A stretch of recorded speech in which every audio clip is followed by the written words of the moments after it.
छोटे घर की बहू। कविता, कल रात को मेरे कमरे का ऐसे क्यों बंद किया? कितनी बेचैनी हो रही थी। हमारे घर में पूरी रात ऐसे चले तो भी हम बिल की चिंता नहीं करते। तुम्हारे मायके की तरह नहीं है कि 10 लोगों के बीच एक ही कूलर हो, सारे एक ही जगह सोते हो। पता नहीं सबको हवा कैसे आती है। बड़े कंजूस है। छुट्टियों में मेरा लाडला ननिहाल जाएगा तो पता नहीं वहाँ कैसे नींद आएगी मेरे किट्टू को। सुधा जी ने अपनी बहू को मुँह बनाकर कहा। चाय बना दूँ मम्मी जी? कविता ने बात को अनसुना करते हुए कहा। हाँ बना दे, और सुन, किट्टू के लिए वो केक बना देना, मेरे पोते को बहुत पसंद है। मम्मी जी, कल ही तो उसने चॉकलेट केक खाई है, फिर उसकी रोज़ की गंदी आदत हो जाएगी। अब अगले हफ्ते ही बनाऊंगी केक, कविता ने कहा। सुधा जी ने नाराजगी से कहा। हो जाएगी तो क्या, हमें किसी बात की कमी थोड़ी है। तुम अपने छोटे घर की बातें यहाँ मत किया करो। 8 साल हो गए शादी को, अभी भी यहाँ के तौर तरीके नहीं सीखे। इतने में निखिल ने आवाज़ लगाई।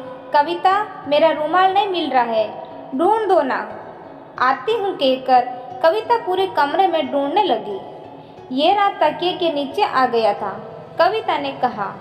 अच्छा ठीक है, मेरा नाश्ता तैयार है क्या? निखिल बोला।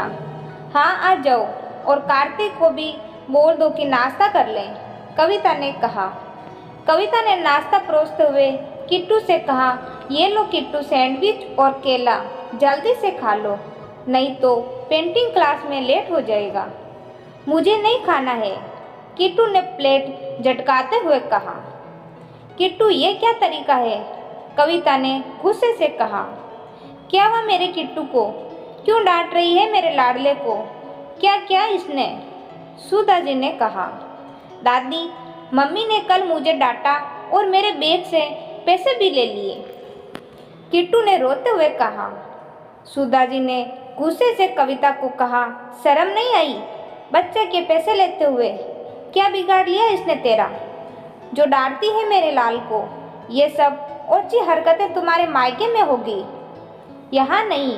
पैसे दे दो किट्टू को वापिस, कविता गुस्से से तिल मिलाती हुई बोली। नहीं दूंगी, भले ही मैं छोटे घर की हूँ, पर मेरे संस्कार छोटे नहीं है।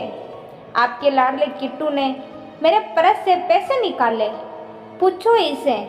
अब तो चोरी भी करना सीख गया है। इसकी जितनी जिद मानते हैं उतना और जिद्दी हो रहा है। सही किया बहू तुमने, मैं होता तो और कड़ी सजा देता, कविता के ससुर जी ने पूजा घर से आते हुए कहा।